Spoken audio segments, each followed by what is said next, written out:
எங்க அம்மா என் ஒய்ஃப் வந்து எனக்கு திட்டுவாங்க, நீ வெளியே போறா, உன் குடும்பத்தை பிள்ளைகள் நான் பார்த்துக்கிறேன், நீ அதிகமாக குடிக்கல, நீ எல்லாம் செத்து போ அப்படின்னு சொன்னாங்க. குடியை விட்டு பிறகு எனக்குள்ள இந்த பிசாசு வெளியே போயிடுச்சு. जब इन्होंने नशा छोड़ा और प्रभु यीशु को अपने जीवन में उद्धार करने के रूप में स्वीकार किया, इनके अंदर जो दुष्ट है वो चला गया। அப்போ என்ன நான் உயர்த்துகின்ற ஒரு நம்பிக்கை வந்தது. நானும் அம்மா சேர்ந்து 4 வீட்டுக்கு மேரேஜ் பண்ணிட்டு நான் மேரேஜ் பண்ணேன். इन्होंने क्या किया है, ये अपनी माता की से मिलकर अपने जो 5 भाई लोग हैं, भाई बहन लोग हैं, 4 लोगों की शादी कर आखिरी में इनकी शादी हुआ। எவ்வளவு துன்பங்கள் கஷ்டங்கள் வந்தாலும் ஆண்டவருடைய வசனம் உள்ளத்தில் இருந்தால் அந்த மகிழ்ச்சி சந்தோஷம் யாரும் பிடிக்க முடியாது. இதுக்கெல்லாம் காரணம் ஒரே காரணம், ஆண்டவர் இயேசு கிறிஸ்து என் உள்ளத்தில் வந்ததுதான். इस सब का मेरे इतना बढ़ने का कारण यही है, यीशु मेरे जीवन में आया, मेरा जीवन बढ़ गया।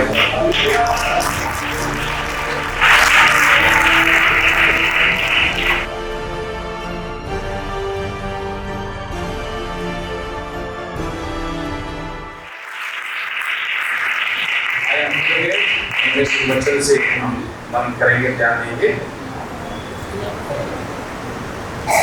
हालेलुया। आप लोगों को समझ में आया जो बोला उन्होंने? हाँ, जब वो प्रभु मिले थे बहुत बड़ा एक नशे में थे और इनके पिताजी जो है गुजरने के बाद उनके पिता की नौकरी इनको मिल गया और हाई कोर्ट में उनकी ड्यूटी था। सरकार जो भी जो क्या कहते हैं, जो भी सामान इधर से पकड़ा जाता है सबको लेकर आते हैं और वहाँ पर इनको बैठाया जाता है कि सबको देखभाल करने के लिए। लेकिन प्रभु ने आने से नशा करते तो बहुत कुछ करते थे, लेकिन जब इन्होंने प्रभु यीशु को अपने जीवन में उद्धार करते के रूप में स्वीकार किया है, तब से लेकर अब तक कोई नशा नहीं, कोई लड़ाई झगड़ा नहीं, कोई रिश्वत नहीं लेते हैं, कोई भी गलत काम नहीं करते हैं। हालेलुया। इसलिए परमेश्वर इनको दिन प्रतिदिन परमेश्वर क्या किया है, ऊंचा उठाता आया है। हालेलुया। ये बहुत अद्भुत गवाही है। तो आज वो यही बोल रहे हैं कि अगर आपके अंदर भी कोई गलत आदत है तो उसे छोड़े। केवल दारू ही नहीं, और भी इस प्रकार से कई प्रकार की अलग अलग गलत आदतें हमारे अंदर है, उसे छोड़ना है। अगर आप चाहते हो परमेश्वर आपको ऊंचा उठाए, अगर आप चाहते हो परमेश्वर आपको आशीर्वाद दे, आप चाहते हैं आपकी फैमिली अच्छा रहे, आप चाहते हैं आपके बच्चे अच्छे रहे, तो आपको सारी गलत आदतों को छोड़ना है और परमेश्वर के लिए, प्रभु यीशु के लिए अपने जीवन को अर्पण कर आप जब जियोगे तब परमेश्वर आपके दिल में नए मार्ग खोलना शुरू करेगा। प्रतिदिन परमेश्वर आपके जीवन को, आपके परिवार को आशीष करना शुरू करेगा। हालेलुया। इसलिए हम प्रभु के लिए जीवन जीना है। प्रभु आपको आशीष करे। आइए थोड़ी देर हम वचन में जाएंगे। வசனத்துக்கு போனோம். आइए हम वचन को निकालें। 2 நாளாகவும் அதிகாரம் 7 இறைவசனம் 15। दूसरा इतिहास उसका 7वां अध्याय 7 का 15 निकालेंगे। इतिहास की पुस्तक दूसरा इतिहास। யாருடைய ஜெபம் கேட்கப்படும்? यहाँ पर हम देखते हैं किसकी प्रार्थना सुन लिया जाएगा।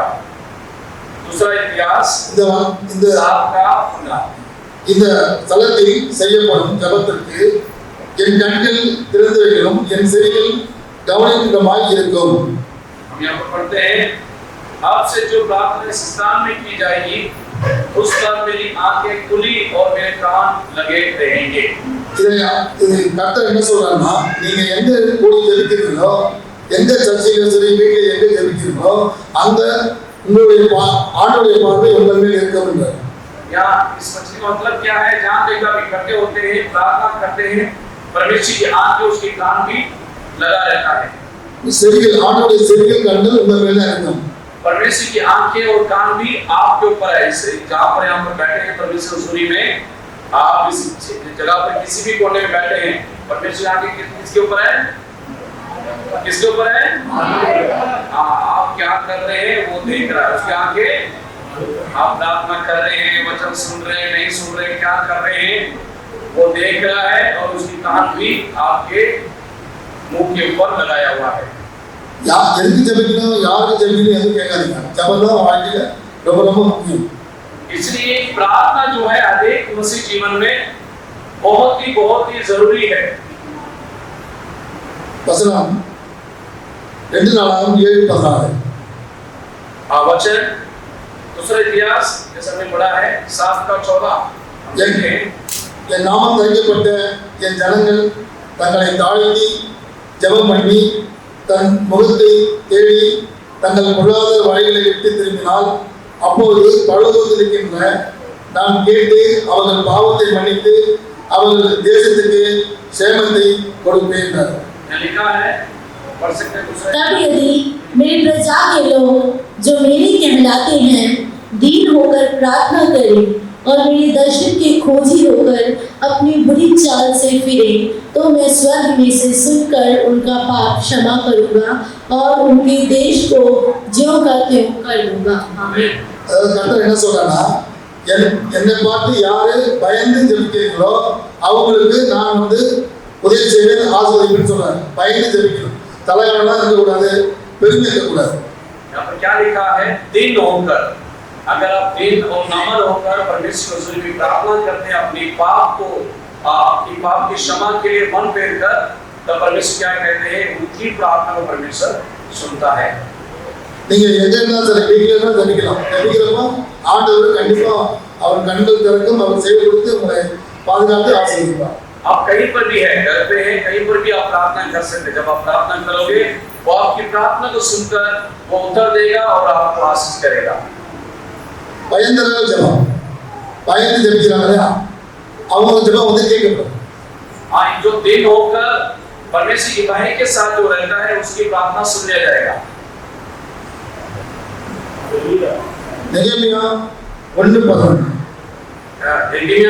नेहेमिया की पुस्तक उसका 1:11 हम पढ़ सकते हैं। पुरानी नेहेमिया उसका 1:11 पक्का 64 6:4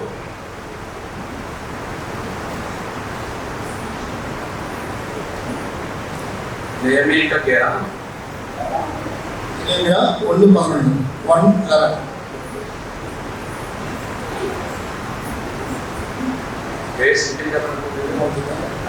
बोलो।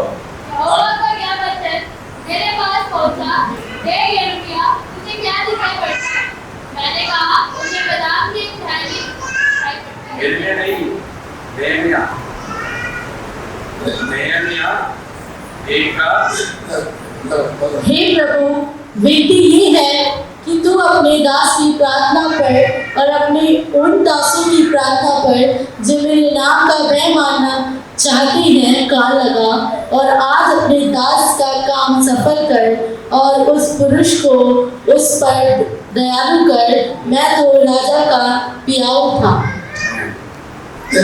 கர்த்தர் என்ன சொல்றாருன்னா, क्या लिखा है? எனக்கு பயந்து ஜெபிக்கணும். मुझे मेरा भय मानकर प्रार्थना करना है। அதாவது நம்முடைய வாழ்க்கையில தப்பான ஒரு வாழ்க்கை இருக்கக்கூடாது. எனக்கு பயந்து என்னுடைய கட்டளைக்கு நியமங்களை கடைபிடித்து வாழணும்னு சொல்றேன். यहाँ क्या लिखा है? परमेश्वर का भय मानते हुए और परमेश्वर की आज्ञा मानते हुए हमें प्रार्थना करना है। ऐसे लोगों की प्रार्थना हम देखते हैं।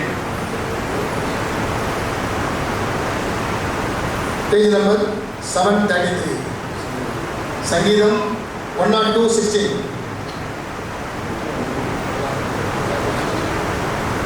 भजन संगीता 102:16 में पढ़ सकता है। भजन संगीता 102:16 भजन संगीता 102:16 क्योंकि परमेश्वर ने सिय्योन को फिर बसाया है और वह अपनी महिमा के साथ दिखाई देता है। கர்த்தர் என்ன சொல்றாருன்னா, திக்கற்றவர்களுக்கு ஜெபத்தை அலட்சியம் பண்ணாமல் அவர் விண்ணப்பத்தை அங்கீகரிக்கிறார். அதாவது திக்கற்றவர்களா சமுதாயத்தில் ஓரங்கட்டப்பட்டவர்கள், எனக்கு யாரும் இல்லை, எனக்கு பிள்ளைகள் இல்லை, யாருமே இல்லை சொல்றதுக்கு, அனாதை இருக்கிறது, நான் பேசினா யாருமே கேட்குது ஆள் இல்லைன்னு சொல்றதுக்கு அந்த ஜெபம் கேட்கப்படும் என்று ஆண்டவர் சொல்றாரு. 17 में लिखा है वो वचन हिंदी में 2:17 में। वह लाचार की प्रार्थना की ओर मुंह करता है और उनकी प्रार्थना को कुछ नहीं जानता। लाचार की प्रार्थना कैसे सुनता करके हमने यहाँ पर देखते हैं। वह लाचार की प्रार्थना की ओर मुंह करता है और उनकी प्रार्थना कुछ नहीं जानता है। அதாவது வெறுக்கப்பட்டு சமுதாயத்தில் வெறுக்கப்பட்டு ஓரங்கட்டப்பட்ட மக்கள் எனக்கு யாரும் இல்லை, என்னை காப்பாற்ற யாரும் இல்லை அப்படின்னு சொல்றவங்க ஆண்டவர் காப்பாற்ற அவர் தயாரா இருக்கிறார். अगर हम ये सोचते हैं कि मेरे लिए कोई है नहीं, मेरी मदद करने के लिए, मेरी सहायता करने के लिए कोई नहीं है, ऐसे कोई भी जन है तो वो प्रार्थना करते हैं, तो ऐसे लोगों की प्रार्थना परमेश्वर क्या करता है, सुनता है। जब हम कहते हैं कोई नहीं है मेरे लिए, एक लाचार, कोई नहीं, कोई सहारा नहीं, वो लोग जो प्रार्थना करते हैं तो प्रार्थना परमेश्वर उनके लिए सब कुछ बनकर परमेश्वर उनकी प्रार्थना को सुनता है। हालेलुया। முழு இருதய ஜெபம், அதாவது தன் மனதோட முழு இருதயத்தோட பேசுற ஜெபம் கேட்கப்படும். हाँ, ये प्रार्थना विषय में बोल रहे हैं, जो पूरे मन से उससे प्रार्थना करता है वो भी सुन लिया जाता है। முழு இருதயத்தோடும் குறிப்பிட்டேன், கர்த்தாவே என் ஜெபத்தை கேளும் உம்முடைய भजन संहिता 119 का 14, कोई निकाल सकता है भजन संहिता 119 का 14। அதாவது எனக்கு யாரும் இல்லை அப்படின்னு யாரும் இல்லை நினைக்காம, யாரையும் சார்ந்து வாழாம, உங்களை மட்டும் நான் முழு மனதோடு உங்களை நான் ஜெபிக்கிறேன், நான் உங்களுக்காக வாழன்னு சொல்லணும். அதாவது அவங்களை காப்பாற்ற யாருமே இல்லை, அப்பா இல்லை, அம்மா இல்லை, தாய் யாருமே இல்லை. அதனால அவங்க என்ன பண்ணுறாங்க, முழு இதயத்தோடு தன் இதயத்தை கொட்டி அவங்க ஆண்டவரை கேட்குறாங்க. ஆண்டவர் செய்கிறாங்க. मैं तेरी चुनौतियों के मार्ग से मानो सब प्रकार के धन से हर्षित हुआ हूँ। आमीन। அதாவது யாரையும் சார்ந்து வாழாமல் ஆண்டவரை மட்டும் சார்ந்து வாழ்றாங்க, அவங்க கண்டிப்பா அந்த ஜெபம் கேட்கணும். अगर ऐसा कोई है, कोई उसकी सहारा नहीं है, केवल मसीह ही मेरी सहारा है, परमेश्वर मेरे सहारा कर जीने वाले व्यक्ति के लिए प्रार्थना भी परमेश्वर सुनता है। அப்போ ஜெபம் பண்ணுவதால் என்ன பிரயோஜனம், प्रार्थना करने से क्या लाभ है, उसके बारे में भी हम वचन से देखेंगे। யோபு அதிகாரம் 21 வசனம் 15।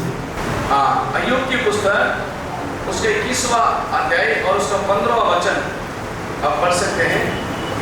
अय्यूब की पुस्तक उसका 21वां अध्याय और उसका 15वां वचन।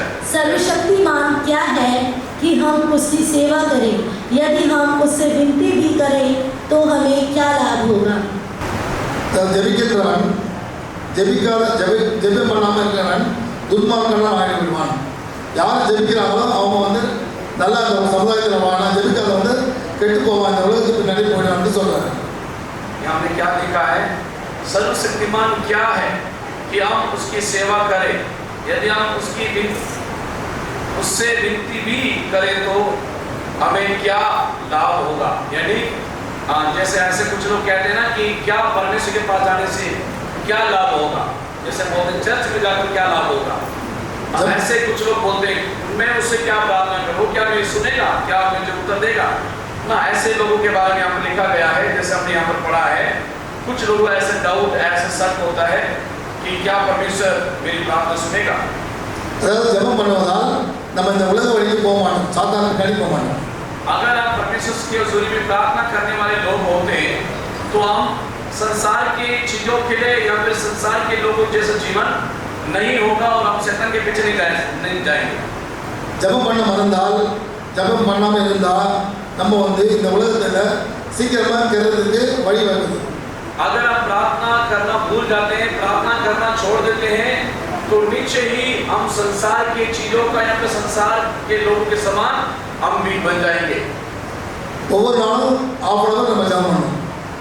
हर एक दिन हमें ज्यादा समय निकालकर प्रार्थना करना। वो कह रहे हैं आधा घंटा प्रार्थना करना, लेकिन बाइबल में हमें बहुत ज्यादा क्या करना है, परमेश्वर हजूरी में बैठना है और प्रार्थना करना है। ஒரு நாளைக்கு 24 மணி நேரம், जैसे एक दिन में 24 घंटा है, கடவுள் இயேசுக்காக கடவுளுக்காக ½ மணி நேரம் நம்ம டைம் ஒதுக்கி ஜெபம் பண்ணணும்.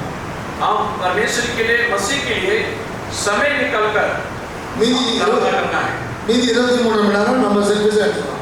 बाकी जितना बाकी समय बचा है वो हमारे लिए है। நம்மளை படைத்த இறைவன் அவருக்காக டைம் இல்லைன்னு சொல்லக்கூடாது. जिस परमेश्वर ने हमें बनाया है, जिसने हमारे लिए समय दिया है, हम उसको ये नहीं बोलना है मेरे पास समय नहीं है कर नहीं बोलना है। டைம் இல்லைன்னு சொன்னா ஆண்டவருக்கு பிடிக்காது. अगर हम बोलते हैं कि चर्च जाने के समय नहीं है, प्रार्थना करने के समय नहीं है, आराधना करने के समय नहीं है, ऐसे लोगों को परमेश्वर पसंद नहीं करता है। இந்த நேரத்தையும் இந்த உலகத்தையும் படைத்தவர் ஆண்டவர் இயேசு. इस संसार को, सृष्टि को बनाने वाला परमेश्वर है।